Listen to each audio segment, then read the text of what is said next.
Alright, this is the Ruger EC9S back from the Ruger factory after they replaced the missing extractor spring and pin that fell out.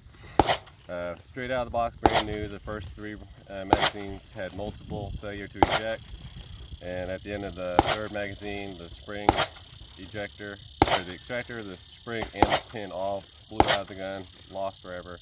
Sent it back to Ruger. They replaced it, didn't say why it came out in the first place. Same slide, nothing else was replaced on the gun. Here we are with some Remington factory ammo. We've already put one magazine through it with no failure to eject. We're going to go through the second magazine.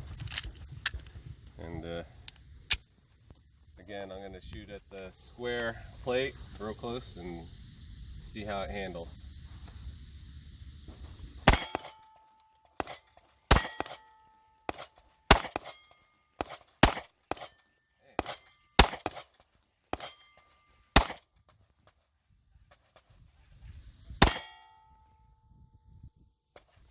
Alright, zoom in on this.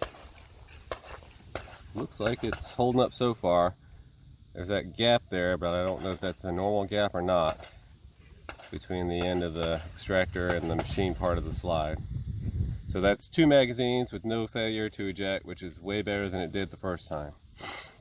And we'll just put some more magazines through it today and see how she does.